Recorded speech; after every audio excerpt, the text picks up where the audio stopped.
Brent, here's what we're talking about in terms of floor balance. Now, Oliver Miller is way back here under the basket. He needs to be in this area because Duke is throwing over the top of the press. And watch what happens when he is not back in position to stop this lob. See, Oliver Miller's all the way down on the foul line. Of no help back there. The dish goes inside. Abdelnaby scores. And Miller lucky he didn't pick up his fifth.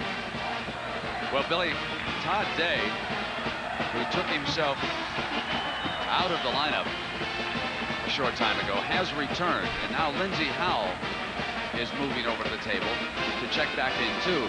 They're down to 339, 89-81, and they really missed Day and Howell during that burst by Duke. It's an 11-2 Duke run over the last 2:21. Now timeouts remaining. Arkansas down to its last timeout here at 3:39, and Duke with 2. Brent, what I think Nolan Richardson was doing, he had a kind of a comfortable situation. He was real tight and was taking his players out to make that last run. But then all of a sudden, his team lost floor balance defensively, and Duke was able to hit a couple of quick ones. Key also is to think, will Mike Krzyzewski now pull this ball out a little higher, forcing Arkansas to chase him, not in a total delay, but a semi-delay. It's going to be tough against the half-court defense to start nailing threes against Duke. Henderson out on Day, so Dale put it off the dribble, draws the double team, and Henderson back to help out beautifully. This Duke defense can be so tough. In the second game, Georgia Tech and UNLV, and Mayberry misses on the 3, gets it back, comes inside now. Oh, what a body! What a body move by Mayberry. Now it's back to man-to-man defensive pressure. Much better handled by Duke that time. Now Miller's on Abdelnaby. They're going to force him to come outside a little bit. Good move by Duke. And here's what I expected. A little semi-delay. Henderson takes his time. Missed. They can't tap it back in. Arkansas to save it, and it is Day's ball. Day arches a 3 and not there, and Leitner brings it down. 2:40. Here goes Hurley. Hurley wants Abdelnaby. Finally got the handle on it. Now the problem they have, Miller has a hard time going out and guarding somebody that far away from the floor. Abdelnaby should come out and always be the open man whenever they get tied up in a double team. This is allowing Todd Day, at least, to catch his breath. At 2:20, they're going to need him. Now it's Henderson going inside, a ball to the top, and it doesn't matter.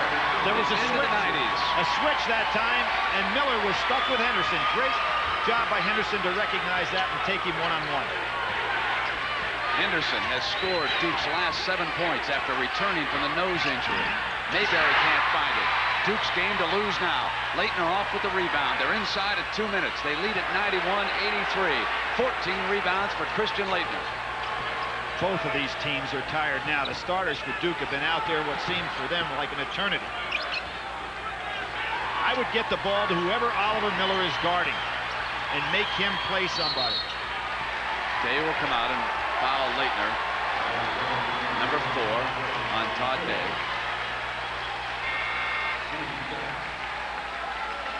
Brent, there's some fellas really having to suck it up out there. They're exhausted, aren't they?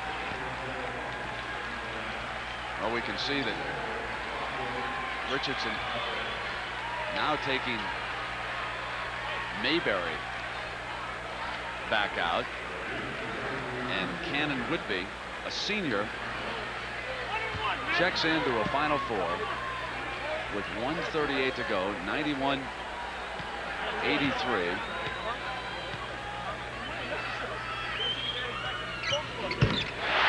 Good free throw shooter on the line. Brett, these two teams were both in the Final Four in '78, but didn't play against each other, obviously. Kentucky knocked off Arkansas, and Duke beating Notre Dame to have that Duke and Kentucky matchup. The chant in the building now is ACC, ACC, for followers of Duke and Georgia Tech, which will be playing the next game. The 3 is short into Brookie's hands. And it now appears that Duke will head to the championship game on Monday night. Into Henderson's hands, who has been the standout after suffering that nose injury. during crunch time, it was Phil Henderson who led the way for the Duke Blue Devils. And there's a point that Mike Krzyzewski made. Isn't it great to have fellas of that size that are good outlet pass people that you're normally going to foul, but they're the best free throw shooters. Most of the times if big men are used to step out that high, you foul them and they go to the line and they're 65% shooters. Big game for Leitner. 19 points and 14 rebounds. 9 of 11 at the free throw line.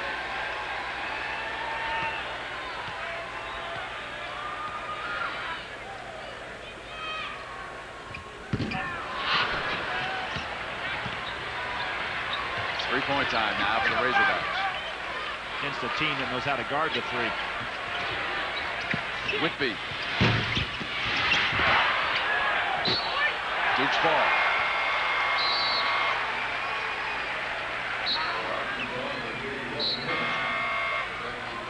Mike Krzyzewski going for a little bit more ball handling now. Takes out Abdelnaby, who did a good job despite his foul problems. Brent, we talked to each other and said the first team to lose their big men would be in trouble, and Arkansas, unfortunately, was that club. They lost credit. Duke kept Leitner and Abdelnaby in the game. Early lets that clock tick down before they can finally get him at the free throw line, and the young man has played through his upset stomach here this afternoon. He was forced to leave the court in the early going, and Mickey Krzyzewski able to breathe a little sigh of relief now there with the Krzyzewski daughters.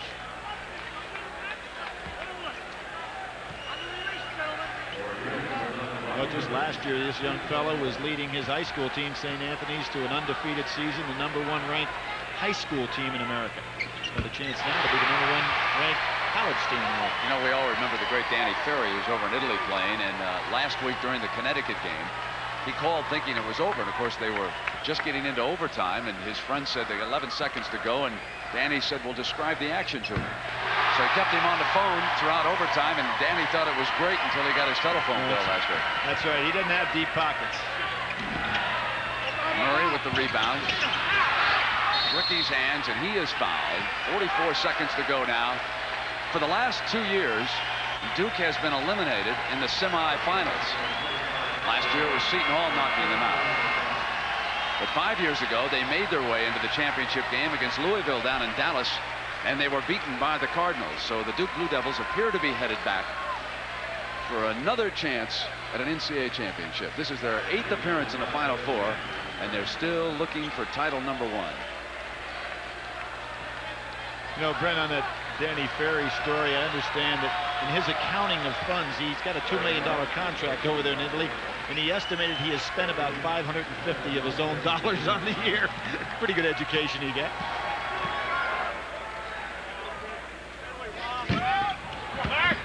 Marks, who had replaced Miller, and it's Duke's ball going out of hand, out of bounds. Smart play by Henderson, and Marks was trying to ward him off and wasn't paying attention to the ball.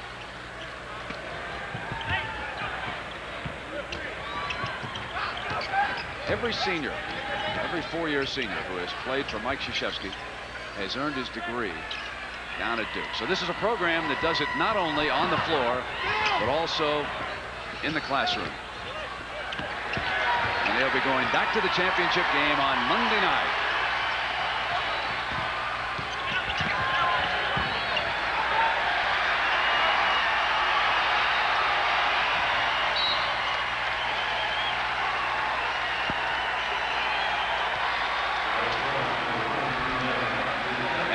Richardson disappointment, but remember, this is a young Arkansas team. They'll be back again next year.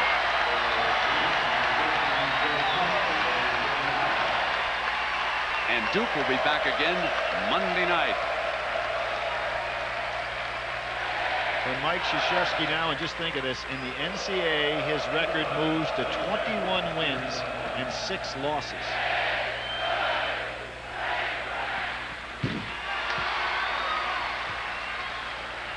And on Monday night, Duke will play the winner of our second game, matching UNLV against Georgia Tech. Lethal Weapon 3 tries to slow down the running Rebs.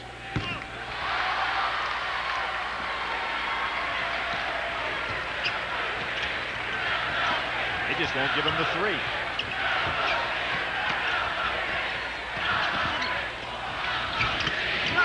Taken away by Brookie. Duke was up by 1 with 4:40 to go.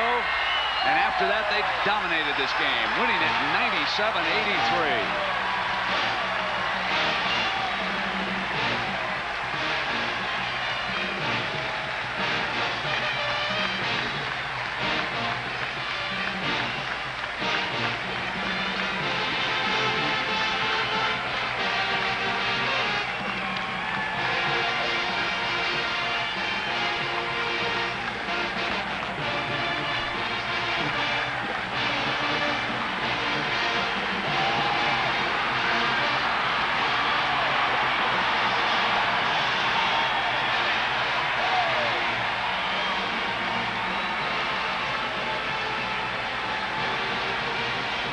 Our Chevrolet players of this game are Phil Henderson of the winning Duke Blue Devils and Todd Day from the Arkansas Razorbacks.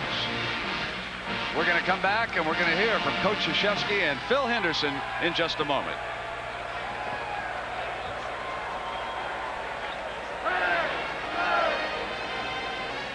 With 5 minutes to play, Duke wins it by 14, and Phil Henderson, one of the heroes. Phil, what happened when you took a blow, and did you think you would be able to come back? Well, I just got elbow to the nose, but just stunned me a little bit. Couldn't catch my breath, and Coach got me right back in when I was ready.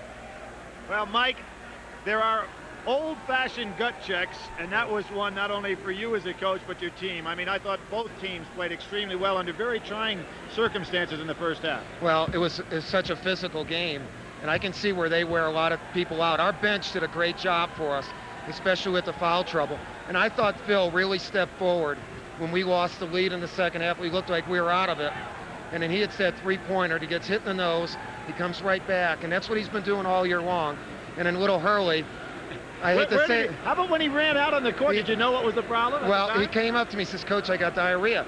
And he went in and so he was playing sick and he got drained, and it was a real courageous effort. And Leitner with 4 fouls did a great job. Grant, one other thing I wanted to ask Coach about. I thought both of you fellas, when you sized up the situation and heard the way the game was being officiated, did a masterful job from a substitution standpoint. I mean, how difficult was to know how to match up with what they want to do? Because as you said, they're a very deep team. Well, when they only have that one big guy in, we have our 2 big guys.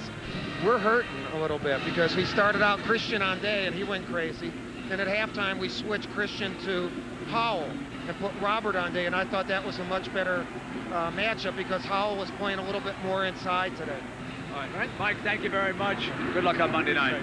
Now let's send you to James Brown. James? Thank you very much. I'm with Nolan Richardson. And, Coach, you were hoping, in your own words, to create 40 minutes of hell for Duke, but they turned up the heat. What was the difference overall? I think the biggest play of the game that, we went down 9 and came back, and I think we were 7 up, and Lindsey Howell lost the ball, and I think from that point on we only scored 14 points, and our game wasn't quite the same. They seemed to have gotten some confidence. It looked like our guys were at the end there when we should have had some more patience. We were panicking and taking shots a little bit too quick, and of course Duke's a good ball club, and they were able to capitalize on everything that we did was wrong. From a defensive standpoint, it seemed like Duke's defense did a great job of collapsing on the big guys, Credit and Miller. Do you agree? They did a great job. Anytime we tried to throw the ball inside, there was 2 of them, big guys in there, and at the same time, they did an excellent job, and Duke's, they play excellent defense. Coach, a great run by your team. They're young. They'll be back. I appreciate that. I think we are young, and this was a great experience for us. All right, Coach Nolan Richardson of the University of Arkansas. So in this case, tournament experience won out over talent. Let's go back up to Jim Nance. James, thank you. And to embellish that point, with 6 minutes to go in the game, Lindsey Howell hit 2 free throws for Arkansas to give them a 79-78 lead. The rest of the way, 19-4 Duke. And it adds up to a 14-point victory. Monday night, the Blue Devils will play for the first national championship in school history. And we'll roll on here at the Final Four. Of course, Georgia Tech coming up next against UNLV. We'll be back in just a moment.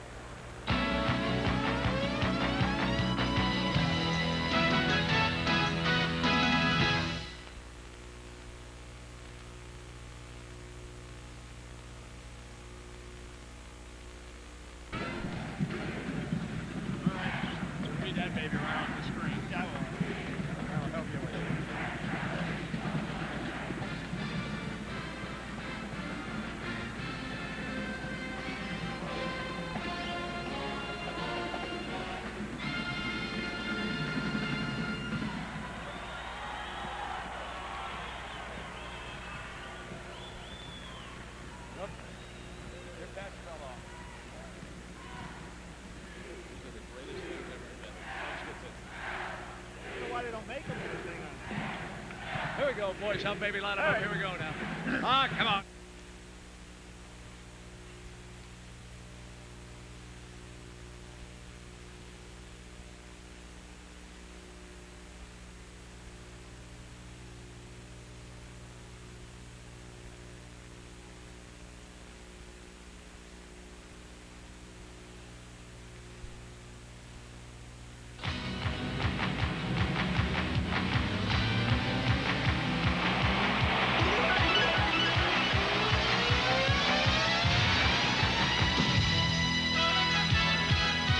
Denver, Colorado, and McNichols Arena. Game 2, and it will match the Georgia Tech Yellow Jackets against the Runnin' Rebs of UNLV. And the winner will take on Duke Monday night for a championship.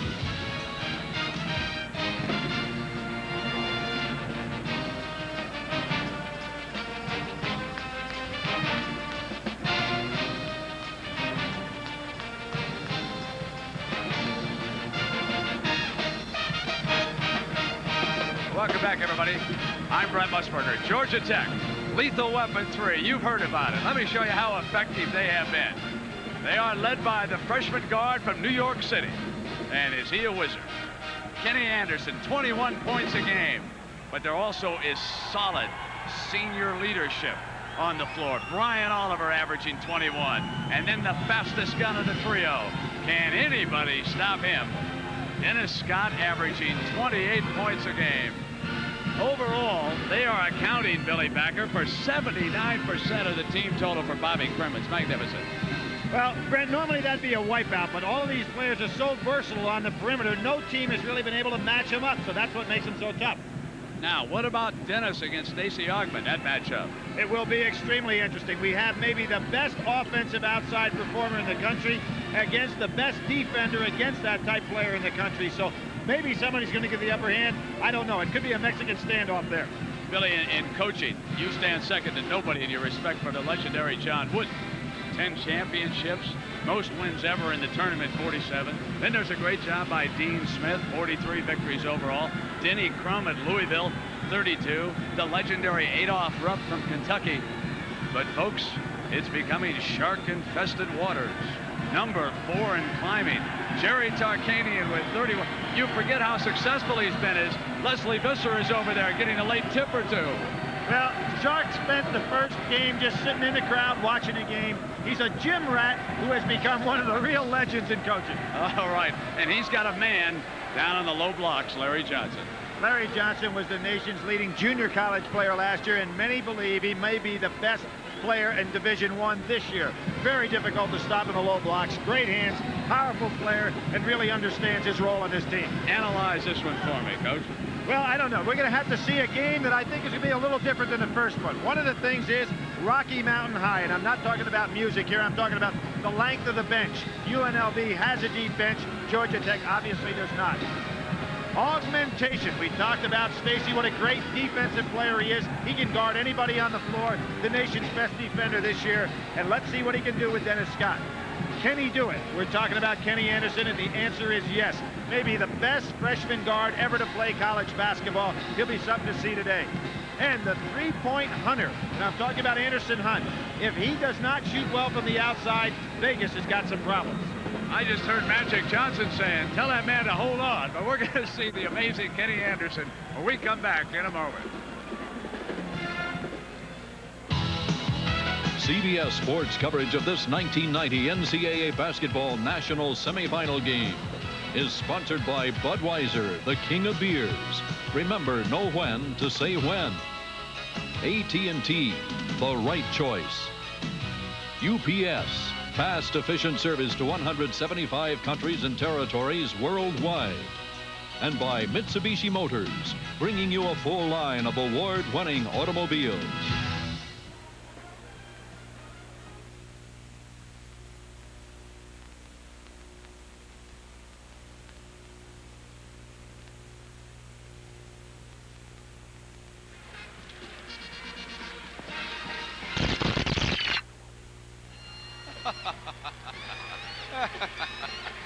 Would somebody please...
first Final Four for that man, Bobby Crimmins, and inside that coat, pinned to the lapel, the shamrock in honor of his late father, who died 2 days after Christmas.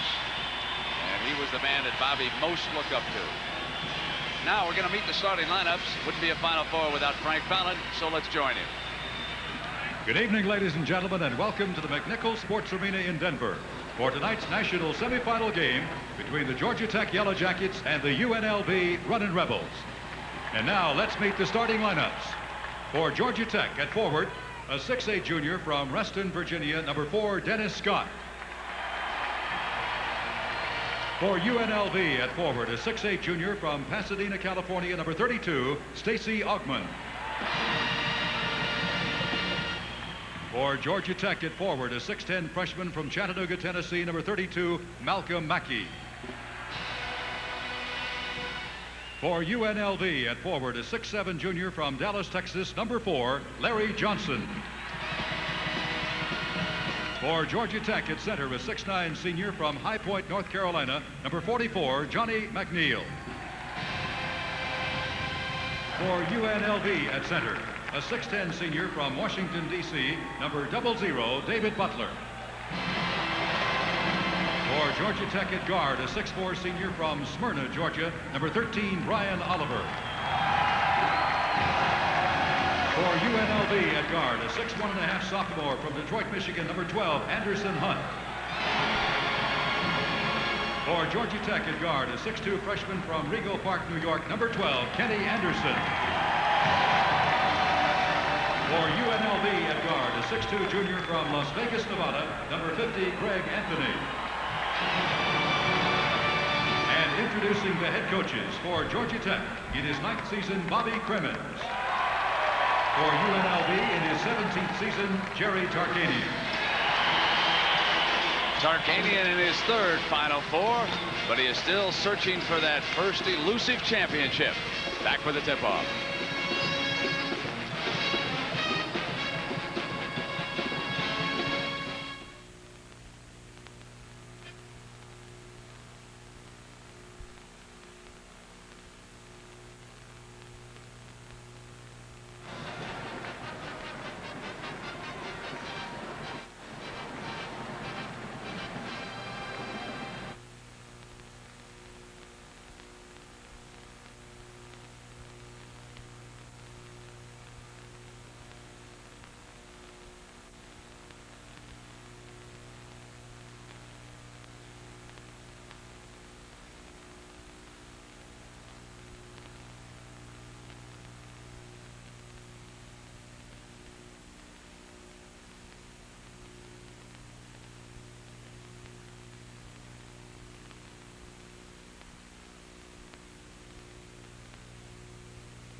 Referee Jim Bain of Mattoon, Illinois, will work alongside Dick Papero of Syracuse and Jim Stupin of Cypress, California. And in their dark road uniforms, Georgia Tech ready to do battle with the favorite to win it all, the Runnin' Rebs of Vegas in their white. Tap controlled by Georgia Tech. And that was Mackey, who strongly went back after it, number 32. One of the anonymous 2. Mackey and Johnny McNeil down to the blocks. The Wizard Anderson gives it up to the top. Oliver and Scott is for being tracked by Augman on the left side. Has not yet touched it. You see UNLV switching and Butler playing Kenny Anderson, and Butler can play a man that far with a great foot movement. Anderson missing the game's first shot. Anderson Hunt takes a 3 and he is short. Anderson will track it down now. Here's Oliver. Rolls in the first field goal of the game, and Georgia Tech jumps ahead. If people have never seen Kenny Anderson play, that hit-ahead pass is one of his real trademarks. You have got to get back on defense. Straight man-to-man. They go into Johnson, who sends it back, and Hunt goes to Augman with a beautiful pass and a tie. For a second, I thought he was going to arch another three, but it was a fine pass. Anderson finds daylight in Oliver. Beautiful pass and a wraparound. Very uncharacteristic of UNLV not to get back on defense. Hunt was fouled. It's the roll on the field goal, and we're tied at 4, and Anderson coming right back. Hunt has taken Anderson. That's the first assignment in the game. Dennis Scott is the man that Georgia Tech needs to get involved early in this game. They don't want him looking for that field goal late. They drop it into him now. Going to work on the inside and draw the foul. Brendan's first personal. This is what has changed Dennis Scott from a player who could be guarded as a freshman when he only wanted to play in the perimeter. Now he takes you inside, and what he wants to do right away, I can see, he said, Augman, I don't think you're strong enough to handle me down on the blocks. So a smart move by Dennis Scott to take Augman inside and pick up the foul. Augman probably does have a quickness advantage out on the perimeter. In the tournament, Scott had hit 21 of 26 free throws. Overall, an 80% free throw shooter. Just a little strong on that first one. We saw Todd Day in the first game with a great release on the jumper. You'll see the same thing from Scott. Good double team. They went to Anthony. They moved through Hunt. Open underneath is Augman, and tapped in by Johnson, the man they're going to have trouble with in this game. Kenny Anderson got caught on the weak side. Look at that pass. Found Mackey in low, and he hits the field goal. Fans, we have not seen a passer like this on the college level in a long, long time. Coming inside is Augman, knocked away by Mackey. Now here comes Anderson. Now we got 2-on-2. This time Anthony has him. Off Oliver's hands and out of bounds for the turnover. Now you see Kenny Anderson looking down the sidelines. How does he see the whole floor? I mean, he knows where everybody is at every second. Great vision. Johnson's got McNeil down low, really using that wide body.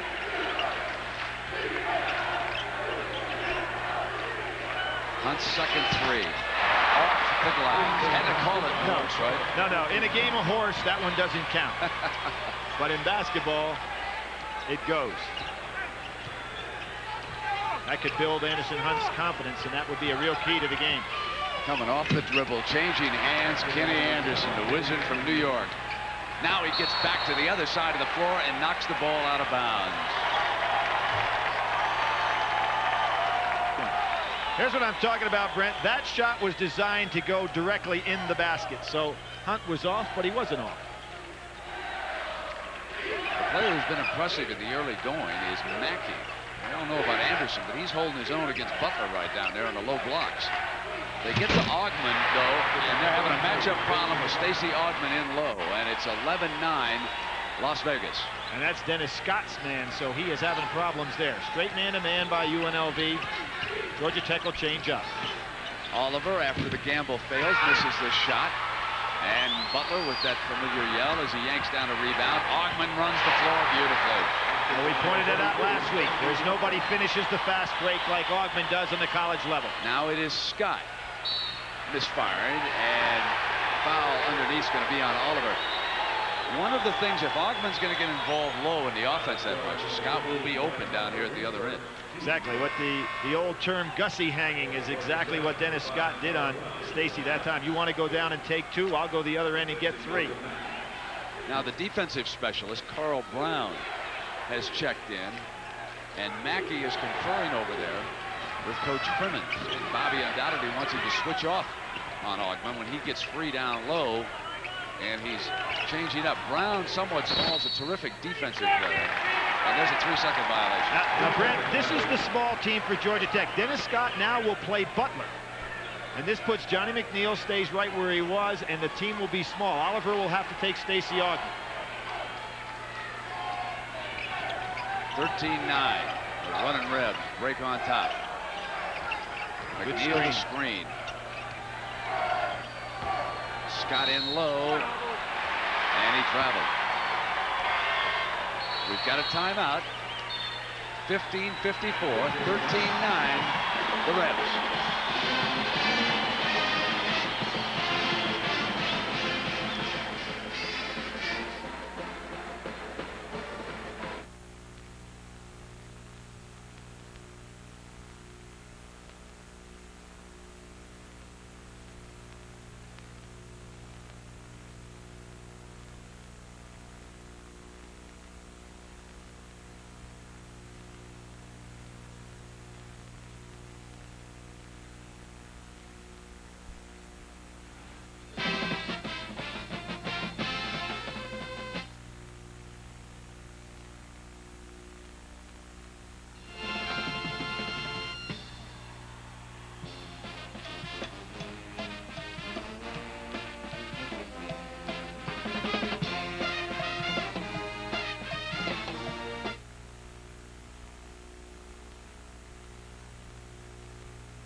Georgia, the second ACC team to reach the Final Four, and this is the road they traveled to get here.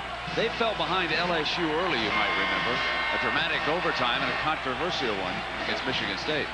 As for UNLV, first they started in Salt Lake, then they moved down to Oakland, and Ball State had an opportunity to knock them out before they put Loyola Marymount away by 30 points. And wasn't that a marvelous story that was turned in by the young men of Loyola Marymount after the death of their star Hank Gathers, taking it all the way to a regional final before they were outmanned by this running Rev team that now has taken a 13-9 lead on Georgia Tech.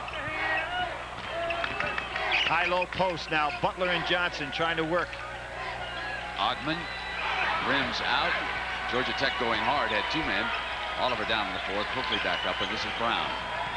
McNeil with a strong rebound there. Had a season high of 15. Another great pass. Scott down low. And he's going to come up to that free throw line. Butler down on the inside. Gets his first personal. Brent, as opposed to the first game today, the tempo much slower in this game, which I really think at this point, even though Georgia Tech's behind, is much to their favor. And Arkansas forced tempo, forced Duke to have to go to the bench. So far, UNLV is not doing that. What may be the reason, Jerry Tarkanian may say, I don't want to put too much pressure because Kenny Anderson can beat my best. And if he does, they'll have 3-on-1 breaks.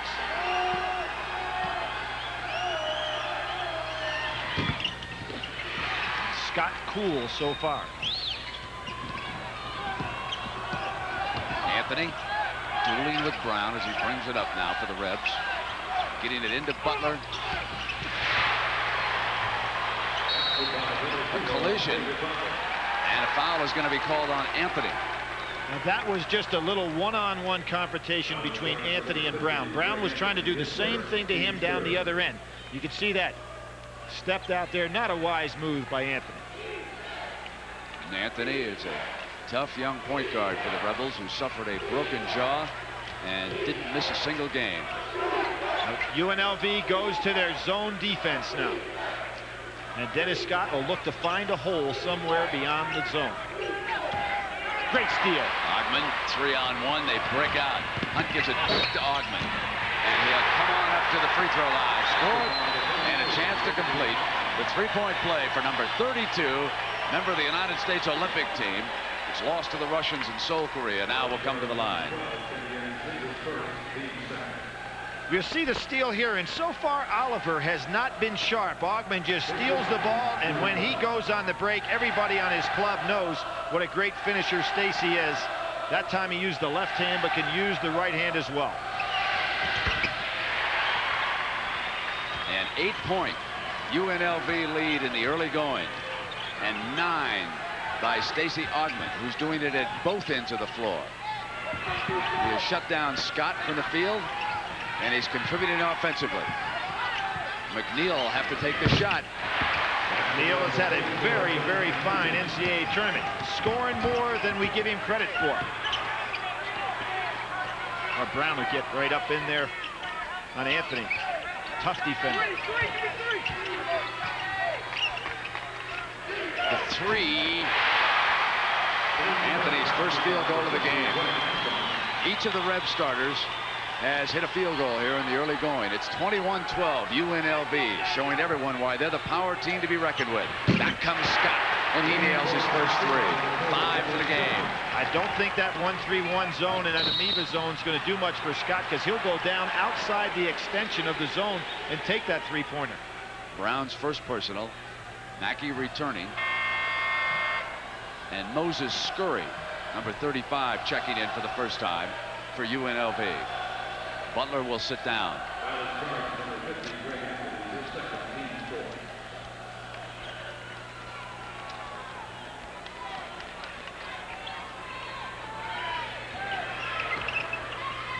Johnson. Beautiful step-in move. So far, Georgia Tech has just not been able to stop them on their defensive end of the floor. Goes Scott again, looking for that corner. Augmon realized it. Augman's so quick with that great reach.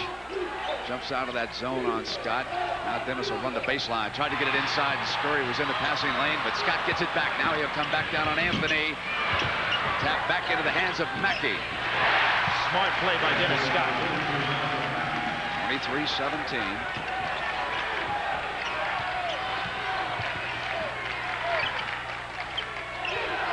Strictly a game of offense. Neither team figuring out a way to shut down the opponent. Johnson missing. Scott coming out with the rebound. Gets it into Anderson's hands. Anderson will come right around Anthony. Gives it back to Scott.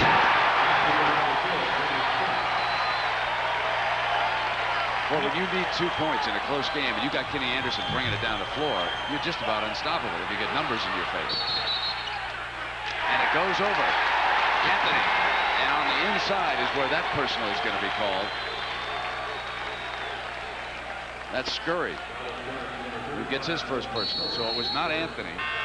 And now Georgia Tech will bring in Darryl Barnes, a 6'8" freshman, and see how he will hold up on the inside as Butler has returned and Johnson sits down and Vegas gets back in this zone.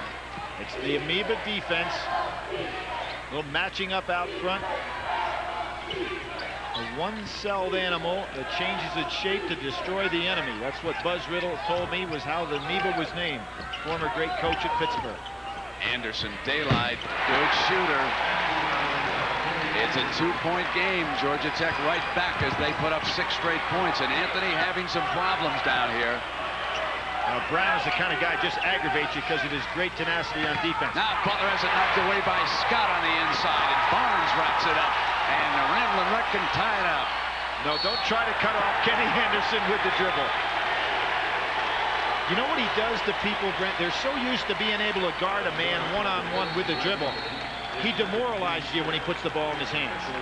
Like you pointed out, Billy, the pace of the game favoring Georgia Tech, even though they're behind. We're coming back.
Kenny Anderson played at Archbishop Malloy High School in New York City, and he was named All-City as a freshman, even though he never started a game or played in the first quarter. And he went on to break Kareem Abdul-Jabbar's, who of course was Lou Alcindor as a schoolboy in New York, and he broke his New York City scoring record. So we're looking at one of the young phenoms.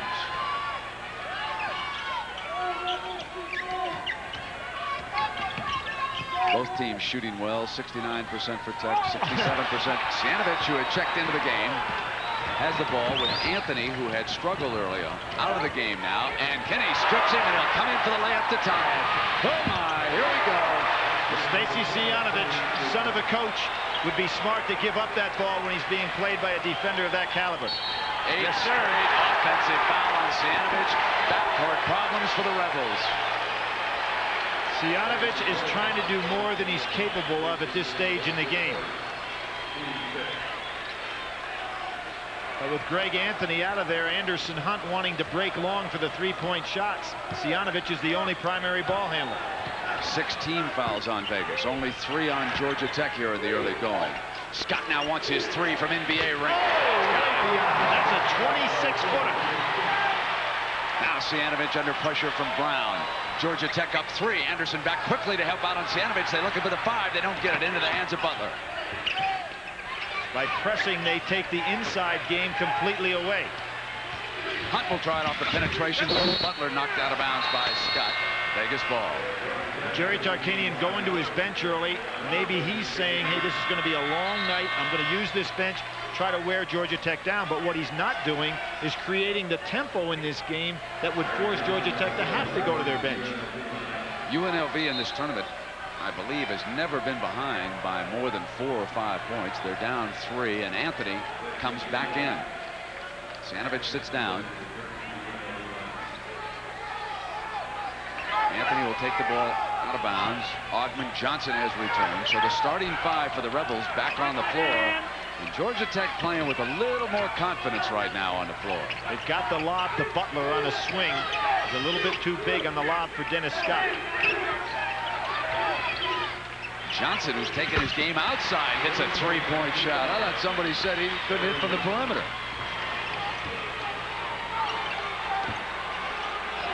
Bobby Crimmins giving Anderson a break. Brown a good ball handler as well. Got inside a Hunt and hit the layup. 28-26, Georgia Tech. Brent, those are big baskets when you bring a guy off the bench that is not going to be a scorer and he picks up 2 for you. And then the turnover, and now Tech ball again with a 2-point lead.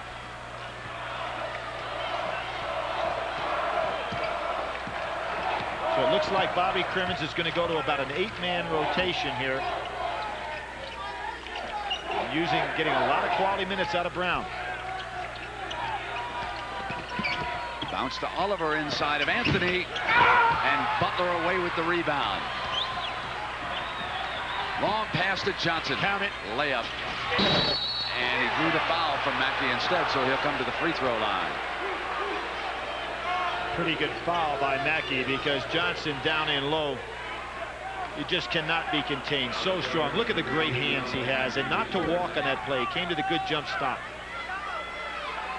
Larry Johnson, the Junior College Player of the Year. Jerry Tarkanian himself was a JC player before he transferred, so he has always used a lot of them, as Barry Young reports into the lineup.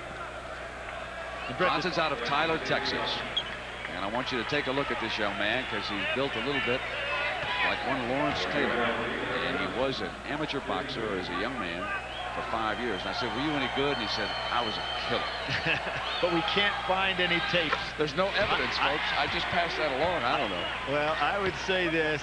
If there's any home movies in Tyler, Texas, send it up to our producer, Bob Deacon. That's right.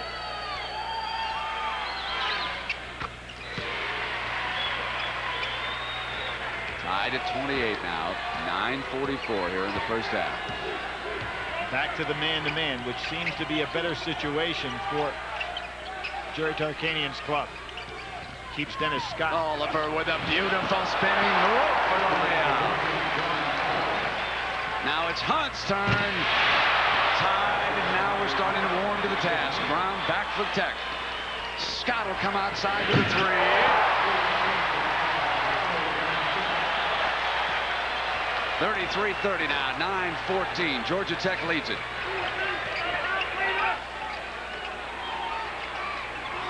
Butler knocked away beautifully on the inside. Second time Scott's stolen the ball on the way up. Oliver has it knocked out of bounds by Johnson. Georgia Tech ball.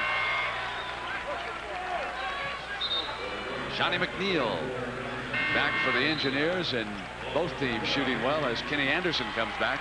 74% for Georgia Tech and 71 for UNLV.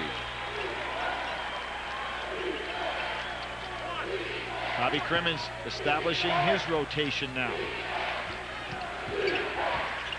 Anderson realizes with Scott out, he's got to score more.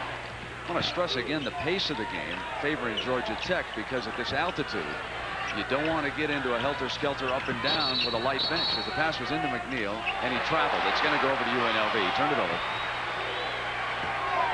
Good idea by McNeil. However, he thought he had Larry Johnson going up in the air.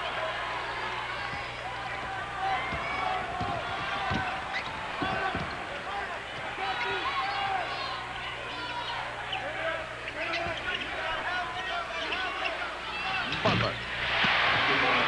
Excellent step-away shot. Well, let me ask you, have we got great shooting out here, or can't anybody play any defense? I think we have great offensive performance here that are tough to guard. Anderson comes inside and almost got it to fall. Long pass, Brown there with Hunt. The duel on the sideline, won by Hunt. They go to trap him in the corner. They got him 5 up over there. Yes, sir. Georgia Tech ball. Great defense. We've got a timeout. 8-10 first half. 33-32. Georgia Tech leads it by 1.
Billy Packer, I'm Brent Musburger. There are the important numbers. Both teams blazing away. Billy, over there in that corner, when we thought that was a 5-second, there was a timeout call. Let me ask you this. At this point in the game with 8:10 to go, are you better off taking the turnover in that situation or calling the timeout? Well, it would have been a situation, jump ball situation. It would have been UNLV's ball. And it is an important thing to remember in games like this that we've seen in this tournament. Coaches love to have some timeouts available at the end with so many close games. The Anonymous 2 have contributed 8. And Bobby Crimmins goes back with his initial starting lineup. Still playing man-to-man. Johnson wants it on the inside. McNeil leaning on him, doing a good job now as he comes free. They force Johnson to the outside much of the game. Anthony. Sensational play. With the Rebs up by a point. Anthony's kind of relegated himself to a different role than he anticipated playing when he came to UNLV, but he can score. Mackey wants it down on the inside of this zone.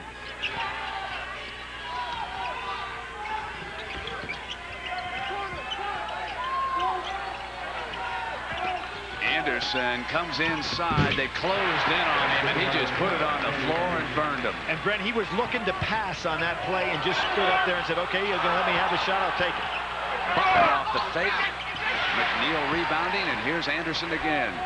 He can see the whole floor. You know, the great ones like Wayne Gretzky and every other athlete, they just seem to see things that mere mortals don't. Oliver drawing the foul from Butler, and that is the second now on Butler.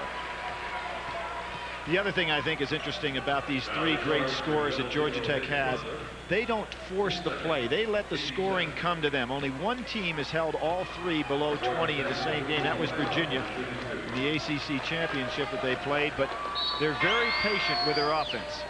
17 fouls now on UNLV. So Georgia Tech shooting the 1-and-1 the rest of the way, and the Ramblin' Wreck with a couple of fouls to give here. Brian Oliver, a player who had never played in a winning game in the ACC tournament, this year ends up the MVP in the tournament. You say, Brent, about 212, 215 pounds, rock solid.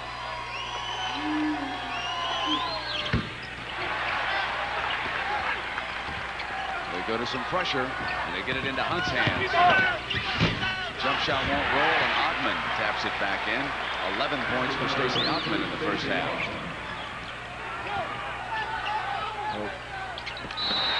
Wanted Mackey, and the pass was too high and out of bounds. It'll go to the Rebs on the turnover. One of the few times you see Kenny Anderson, though, pick up his dribble and allow himself to be in the double team.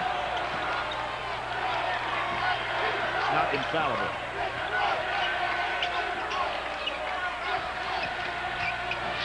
Leaning in, offensive foul. We're not giving McNeil enough credit for his low post defense. Even though Larry Johnson scored some points, McNeil's holding his own. Perhaps they didn't expect this. Well, and here again we see UNLV not pressing this Georgia Tech team because of the respect they have in their ball handling. Dennis Scott wanting one, but he's on the side here with Ogden. He's not going to get his jumper on this side.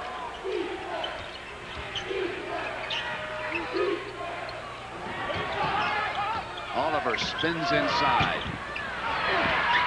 Into McNeil's hands. And that's where that 215 pounds of Oliver helped out, because he shocked the pack, knocked the ball loose. Georgia Tech builds a three-point lead. Johnson loose on the inside, makes it one. He's showing us some things in this game that we haven't seen out of him so far this year.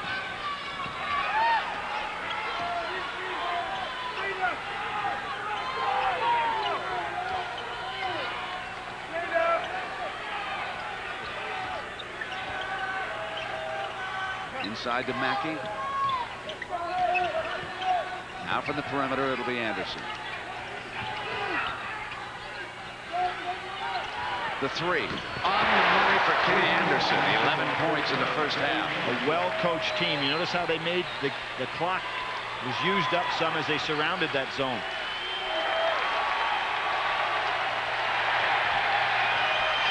Hunt's three is on the money. Beautiful pass to Scott, and he drew the foul. He'll come to the line again. And Jerry Tarkanian screaming to his team, get back. But you see, it's so tough. You're running back court. Anderson's coming up your back, and he makes those passes that you just don't see in a normal college game. And he goes back to that bench. He'll try James Jones for a while. Floor's our shooter, big fella. Bobby Crimmins over there with Oliver. And Brent, you know, with so much publicity that goes in the game, with UNLV being a favorite by a lot of people, including myself, as a matter of fact, I think that they're stunned a little bit with the quality of their opponent. Billy, is it fair to say they're not as focused as they were against Loyola Marymount in that regional final? Without question. I think they were a little bit nervous going into that game, saying, hey, maybe we can't stop this team. They have come out today, and they don't have that same intensity level. And continuing to play into Georgia Tech's hands. Not a real deep team over there, but getting the most out of everybody. 44-41, Tech with the lead inside of 5 minutes here first half. Hunt will come back with a three. Long rebound in McNeil's hands. And Anderson runs the floor. There's now Scott. it's Scott. He'll take it out there. See, he's out beyond where the normal college defense plays, so Stacey Augmon just couldn't get to him. That's his 4th three-pointer of this Final Four game. No shot. And Scott committing his first personal. Well, to put things in perspective as to what Dennis Scott has done, he has become the all-time single-season scoring leader in ACC history, taking away a record that stood all the way back since 1962, when one of my old teammates, Lenny Chappell, set it. So it's a special player on the offensive end. UNLV will now try Travis Bice. He missed practice yesterday. He's been ailing with a bit of the flu, and Anderson Hunt sits down. 3-point shooting combined 9 of 14, 5 of 8 for Georgia Tech in this game. So both teams have been hot from the outside. Bice too has range, but Georgia Tech has built a 6-point lead here.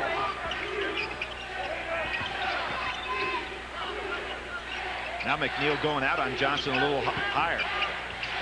Johnson to the inside, drew the foul, and he'll come up to the line. And now some words are being exchanged between Johnson and McNeil, and quickly Paparo steps into the middle of that huddle, and there's a 6-man huddle for you. They get Dickey in there, and he gives him the word.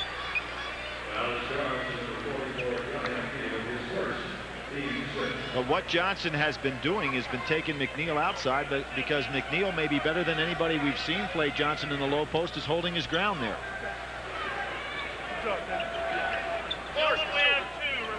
He was voted in 1989 as USA Basketball's Athlete of the Year. Now that's some tribute to a fellow who had not even ever played one Division I game at that point.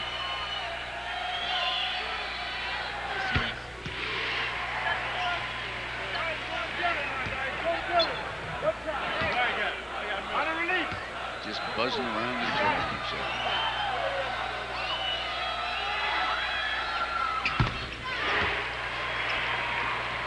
47-43, 4:18 first half. And Oliver bangs down 2 more. The shooting has been phenomenal here in the first half of this Final Four game. When Jerry Tarkanian goes to halftime, I guarantee he's going to talk about getting back on defense and turning your head, not losing sight of the ball.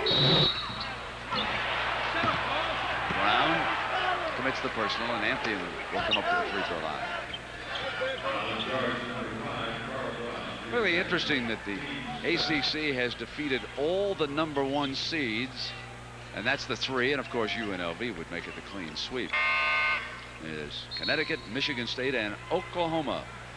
And there are the young men who will take the floor Monday night to play the winner of this game for the championship. The Duke Blue Devils, who prevailed over Arkansas in game 1.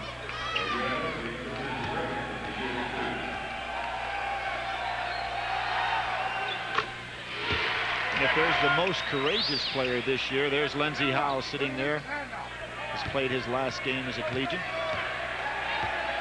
Remember, when you talk about Greg Anthony didn't miss a game despite that broken jaw.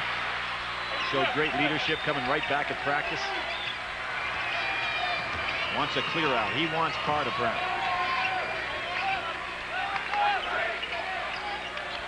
Good hedge move that time by Scott. Now the officials have let him play a little bit more in this game, down on the inside blocks.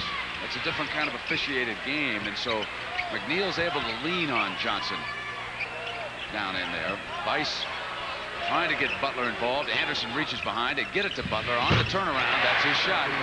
David Butler was the nation's best junior college player 2 years ago, and that little fadeaway jumper is working very well for him. He's actually having more success in the low post than was Larry Johnson. Scott, short that time. Augmon off with the rebound. Georgia Tech back on defense in a hurry, not giving them easy baskets.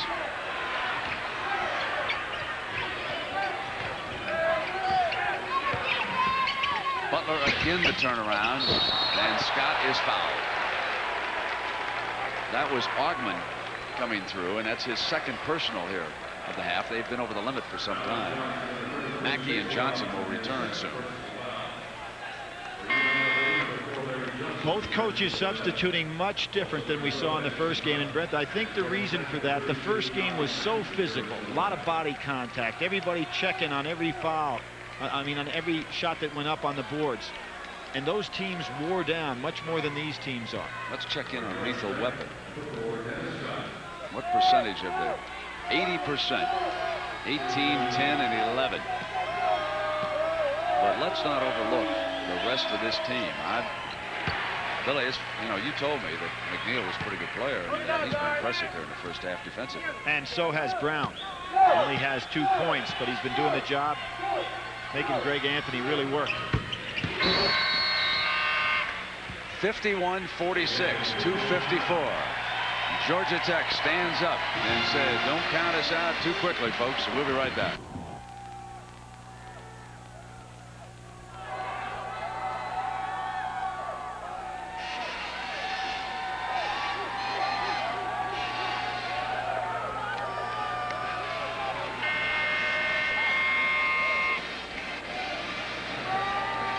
Meanwhile, back at Duke University, they have lined up awaiting tickets for next year's North Carolina game.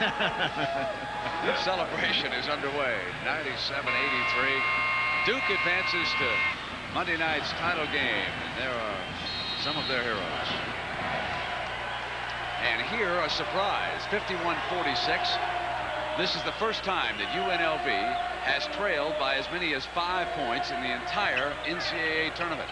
Hunt, Anthony, and Augman with a knee wrap. He took a bump to the knee, and that left knee now has a different wrap on it than when he started the game, and he's had some difficulty with his mobility in the last couple of minutes. There's Scott playing Johnson down low, and they just don't get him the ball.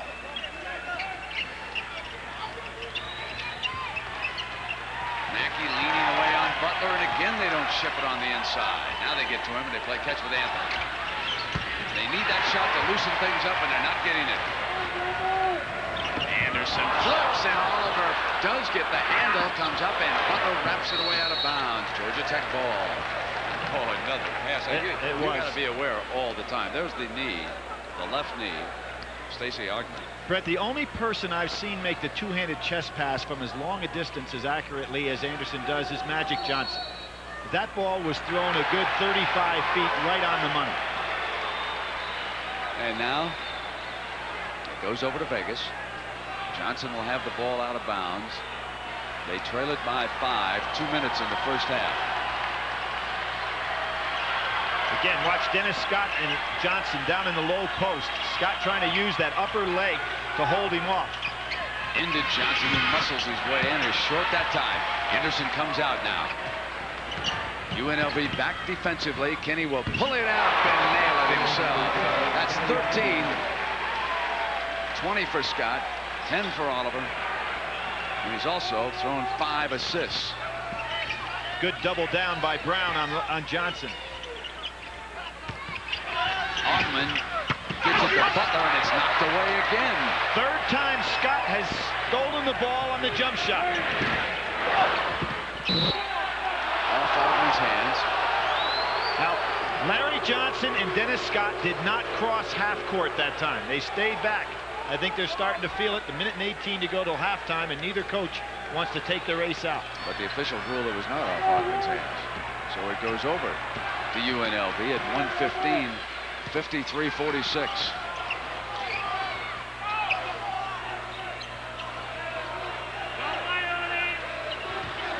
Straight man-to-man, but dropping way back inside. Not there, and Scott with the rebound. Anderson, Hunt, and Greg Anthony are going to have to prove they can make some jump shots. They're back to the amoeba defense now. I think Jerry Tarkanian, Brent, has shown too much respect for Kenny Anderson. And they did not go out and press Georgia Tech, and therefore they didn't wear him down in this first half. Very well rested. Yes, sir. Dennis Scott within shooting range. Half court. You're about 16 ahead. Against the Duke students, he took the ball out to half court and said, I can make one here in practice, and drilled it. One thing they could try in the second half is put Augman on Anderson for a while. See what he could do with him. He's inside with time running out. Pulled away by Augman. 12 seconds. 53-46. UNLV behind. Hunt fires up a 3. Had plenty of time to get a better shot than that, but you can see Larry Johnson now exhausted, as is Butler. Both just grasping for air.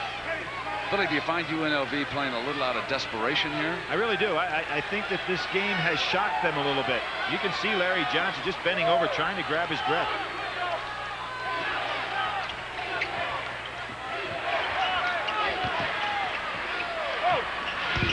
Misfiring, and that's the first half. Everything going Georgia Tech's way. 13 for Kenny Anderson, 20 for Dennis Scott, and 10 for Brian Oliver. Lethal weapon 3. We're coming up with Jim Nance after this message and a word from your local station.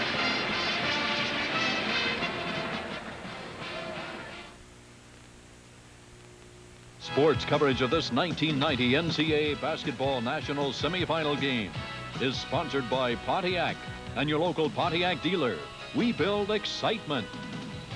Northwestern Mutual Life Insurance, The Quiet Company, and by Diet Pepsi. Shoot for the great taste of Diet Pepsi, the right one.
Question, the mic will get involved.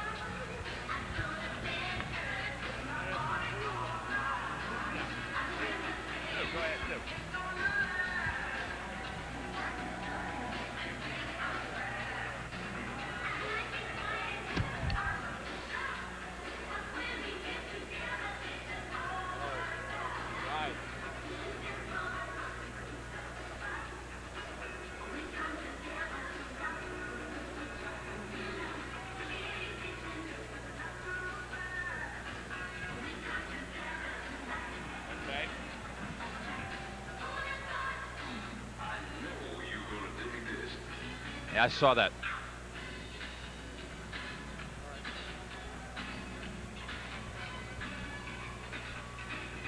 What's the note?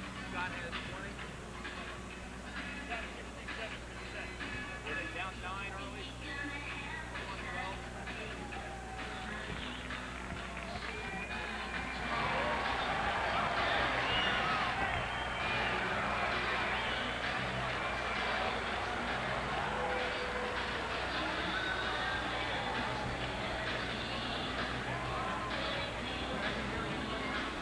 Nothing right now. Hey, Duke.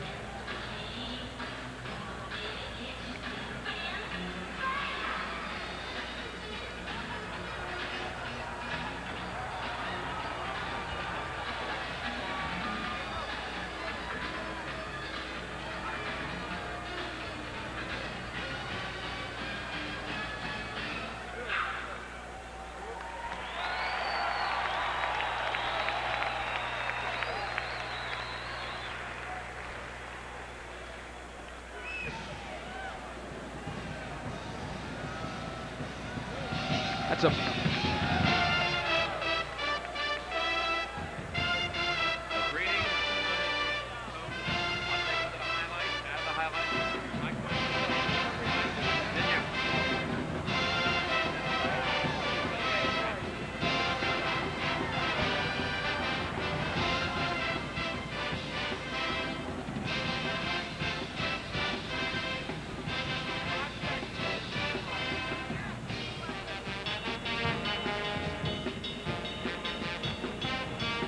It's a 7-point lead in the second national semifinal. Tech over UNLV. Dennis Scott with 20 points. Tech was down 9 early, but came firing back, 67% shooting from the floor in the first half. Speaking of being on fire, back in Durham at Duke University, they're building a bonfire, still celebrating the Blue Devils' victory earlier today here in Denver, 97-83. The Blue Devils Monday night will play for the national championship. Mike Francesa and I are pleased to be joined now by Mike Krzyzewski here at halftime. And Mike, you just mentioned to us how satisfying it is to get this team all the way to the championship game when no one expected to get that far. Well, it's great because our team, a lot of people thought we were going to be in a rebuilding year, and then we got so much success that people thought we were better than what we were, and then they got down on us a little bit, and then in March our team's been very good. Coach, let's take a look at some of the highlights from that victory against Arkansas. You led 46-43 at the half and then scored the first 8 points of the second half. Here's one of the buckets. Bricky on the tip from Leitner and the slam, and you led by 11. An 11-point lead in the second half. And frustrations for Nolan Richardson turned around quickly because the Razorbacks got razor sharp. Mayberry on the steal and slam, and Arkansas led by 7, 69-62. But the rest of the way, Duke outscored them 35-14. Brilliant spin move by Henderson. He was also fouled, and they're celebrating at Duke. You did it down the stretch again, Coach. This is a team, we've seen it in the tournament. You did it against St. John's down the stretch. UCLA, Connecticut, you came from behind in the overtime. What do you guys do in the last 5 minutes? Today it was 19-4 last 5. They make me nervous. That's the first thing they do. We've been in so many really tough games in our conference that it's really helped us. And I think that our bench helps us also. We have a little bit more depth. You know, you've been so reliant on your freshman point guard, who's a terrific kid, a tough kid, Bobby Hurley. Tough day for him today. Had to leave the court in the first half. Second half looked to be laboring a little bit. Did you have to say anything to him? Well, Mike, he was really in trouble because he had diarrhea and he was really sick. And I just told him, I said, take your rest on offense.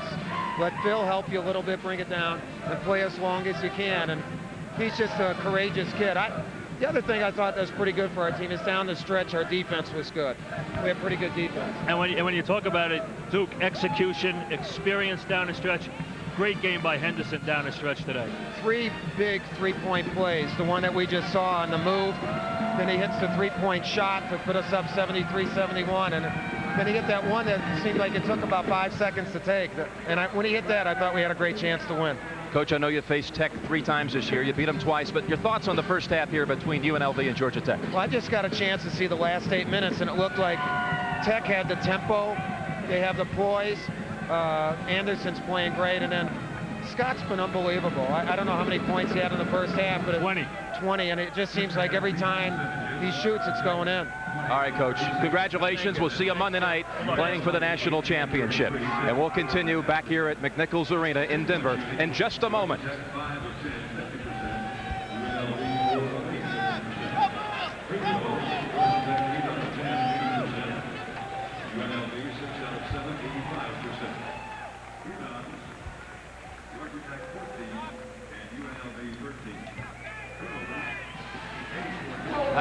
David, make sure they can hear you down there. Yeah, we can hear you, but there's no camera here, David. Where is JB? Which locker room? We're right outside the Georgia Tech locker room. You're at Tech, okay. UNLV locker room. Yes. No. Hello, 1 2 1 2. Hello, James. JB. No, I only hear you, Duke. Hello, JB. Okay. We're gonna have time for Mike on the back end of this. Is it a station break on the back end of that, or? Very good. Mike can, if you need it, can go 10 seconds, 5 seconds, 20 seconds. Great. Great. Yeah, loud and clear, David. Yeah, I know he was being drowned out by the band, but I could hear him.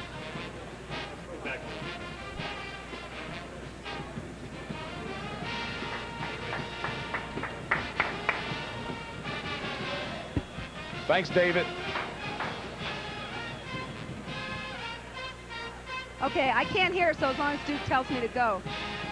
Okay. Okay, thanks, Duke.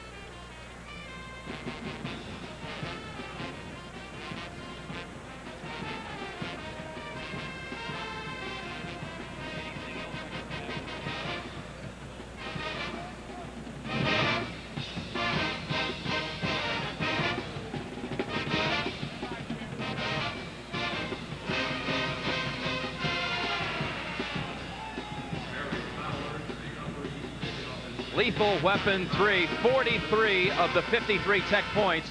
And Dennis Scott's 20, well, he's 4 out of 6 from three-point land. 7-point lead for Georgia Tech. And right now, let's take you down inside by the locker rooms and join my colleague right now, James Brown. He's outside the Tech locker room. JB. All right, Jim, thank you very much. I think the headline for this halftime report is one of confidence. Georgia Tech felt that there was no way UNLV could apply any more defensive pressure than they've seen in 3 outings this year against Duke.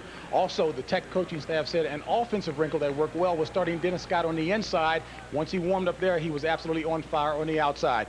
Great defense overall, and the Tech players went into the locker room at halftime saying, hey, UNLV is all hype. We're in control. Now let's go over to Leslie Visser. JB, I spoke with UNLV assistant Tim Gergerich, and he said pretty much what Billy Packer said, that they have to get back on defense. The transition defense is just not working. They're also disappointed with the ball movement in the last 5 minutes of the first half. As for stopping the wondrous Kenny Anderson, he said, look, we know he's terrific. We're going to have to put more pressure on him, indeed on all the lethal weapon. As for those concerned about Stacey Augmon, he merely banged his knee, and they've wrapped it up. They said he'll be fine. Over to you, Jim. All right, Leslie, you mentioned Kenny Anderson, 13 points, 5 assists here at halftime, and Tech leads it by 7 over UNLV. Will it be an all-ACC final on Monday night? We'll find out when we come back for the second half here on CBS after this message and a word from your local station.